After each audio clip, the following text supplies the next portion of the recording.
Magandang oras mga kababayan, mga ka-Golden Boy. Nako, meron na namang nadagdag na mga pangalan sa confidential fund ni BP Sara.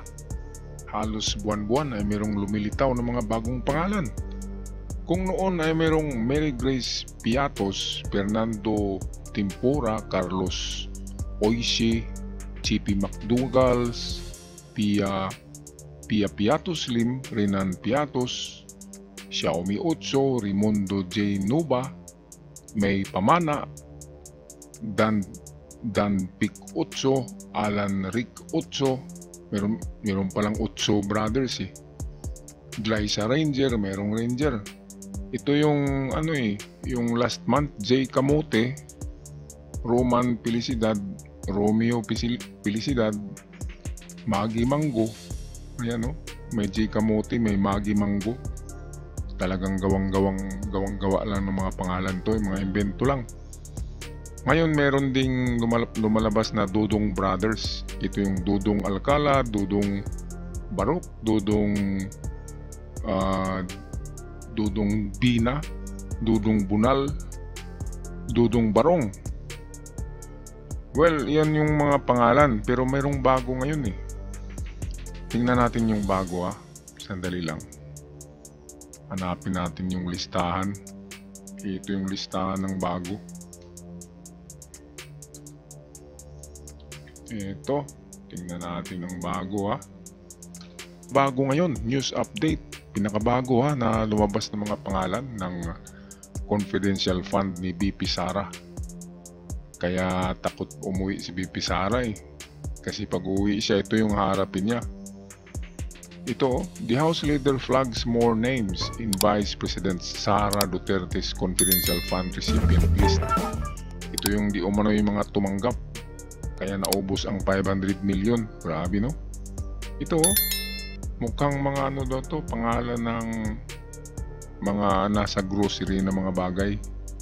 Ito, Beverly Clear Pampano. Ano ba yung Pampano? Mainom yata yan. Merong Miko Harina Parang pandesal lang, di ba? Miko Harina. Merong Sala Kasim, Ralph Just Bacon. Ayan, masarap, bacon. At Patty Ting. Grabe.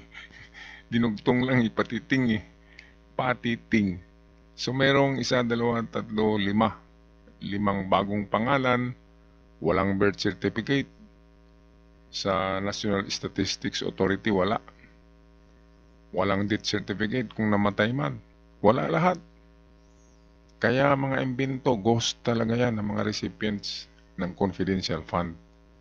Grabe all in all, meron ng 24 yata, 24 kapangalan na discovering mga imbento dahil hindi rehistrado ang pangalan sa National Statistics Authority. Well mga kababayan, atin pakinggan muna itong balita, courtesy sa atin ng Teleradyo Serbisyo. Pilipinas mistulang listahan ng mga bibilin sa palengke ang mga bagong pangalan na diskubre mula sa mga binigyan ng confidential fund ni Vice President Sara Duterte ayon sa mga dokumentong isinumite sa Commission on Audit. Ayon kay House Deputy Majority Leader at La Union Representative Paolo Ortega, patuloy ang paghaba ng listahan ng mga questionabling pangalan binigyan umano ng confidential fund ng Vice Presidente. Ito si Congressman Paolo Ortega, napakagaling talaga kasi halos buwan-buwan merong madiscovery ng mga maanomaliang mga pangalan na nasa resibo ng confidential fund na tumanggap ng pera na 500 million lahat yun ang confidential fund. At ginastos lang ni Sara ng 11 days daw. Grabe. At itong mga tao na ito na nasa listahan ng Chichirya, merong 24 katao. Ayun lahat ang nakatanggap. Tapos ang ibinigay sa DepEd ay 100 lang yata 100,000 ba yun o 1 million. Grabe ang liit-liit. Tapos yung 500 million naubos mukhang yata hindi ko tiyaka mga 100 million ang naibigay lang ni Sara sa mismo sa DepEd, kung saan siya yung Secretary of DepEd ng panahon na yon. So, ibig sabihin, 400,000 ang kanyang naibulsa. Kasama na yung kanyang mga gang of Piatos, gang of 88, gang of Mukaasim, at gang nitong Dudunggang. At itong panghuli ay mga bagay na nabibili sa grocery. Ibig sabihin mga pagkain pa rin. Grabe, no? Grabe talaga itong si BP Sara. Okay, patuloy tayo dito sa ating kaibigang broadcaster ng Teleradyo Serbisyo. Pasok! Kasama sa mga diskubre ang mga pangalang Beverly Claire Pampano, Miko Harina, Sala Kasim, Patty Ting at Ralph Josh Bacon. Ayon sa mga babatas, wala ring birth, marriage o death record sa Philippine Statistics Authority ang mga pangalang ito. Noong nakarang linggo, inilabas ni Ortega ang mga pangalang Amoy Liu, Fernan Amoy, Jog de Asim na tinawag niyang Team Amoy Asim na nakatanggap ng confidential fund ng DepEd noong si Duterte pa ang kalihim nito. Ayan. Klarong-klaro mga kababayan, ha? Ay yun yung mga pangalang binigyan ng confidential fund. Kaya naubos daw ang confidential fund, sabi ni Sara, dahil binigay niya sa mga recipients. Which is sa mga recipients ay mga bulusan ng kanyang pantalon, di ba? Or mga pitaka niya. Punong-puno yung ganyang bangko, di ba? Grabe. Itong panghuli ay mga di ba? Yung nabibili sa grocery, mga patiting, yung ganyan. Mga pagkain pa rin eh. Mahilig pa lang pagkain to si Sara.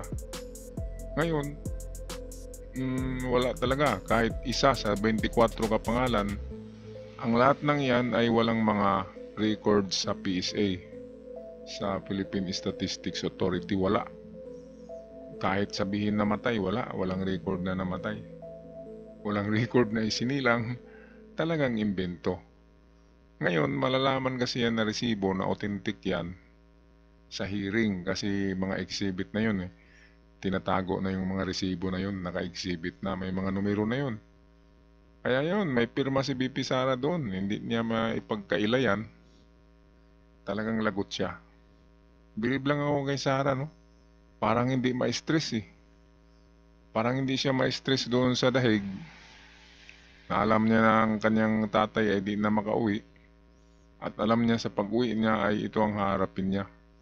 Ang impeachment. Katapusan na ng kanyang career sa sa political career niya. Kasi pag na-impeach siya, hindi na siya makatagbo pa sa public office. Hindi na siya muling makakandidato kahit barangay captain lang. Kaya yan. From vice president to barangay captain. Kahit nga barangay captain, hindi pwede kapag ma-impeach. Kaya si Amy Marcos gumawa ng ng tinatawag na genius move. Kasi kapag itong si Sara, akin lang to mga kababayan, kapag na-impeach si Sara, wala nang ibang tatakbo sa PDP kundi si Amy Marcos ang pinakamalakas dahil Marcos eh. Ngayon, diyan na mahahati ang Pilipinas dahil lang mga Marcos magiging PDP. Ngayon, ang pwede rin kapag presidente na si Amy, ay pwedeng bumaliktad siya ng partido, di ba doon na siya kikiling sa alyansa. Pwede rin yun, kaya tinatawag na genius move. Para daw maprotektahan ang Marcos clan, ay dapat si Amy ay magiging presidente rin sa 2028. Kaya nga dapat ma-impeach si Sara para makapasok siya. At pagkatapos ng kanyang termino ay pwede nang kumandidato muli si PBBM, di ba? Ay siguradong landslide ang boto. Okay, tapusin natin ang balitang ito. Ito yung mga nadagdag na mga pangalan na matatagpuan sa grocery. Dito ang balita, courtesy ng Teleradyo Serbisyo. Si ilalim ng OVP, nagkaroon ng kabuang 500 million pesos na confidential funds ang pangalawang Pangulo. 112.5 million pesos naman ang natanggap ng DepEd. Alright, at dito na lamang tayo magtapos mga kababayan. Hanggang sa muli, huwag kalimutan mag-subscribe sa ating channel para palagi kayong updated at kudos. Maraming salamat sa Teleradyo Servisyo sa ating hiram na video. Hanggang sa muli, ingat ang lahat.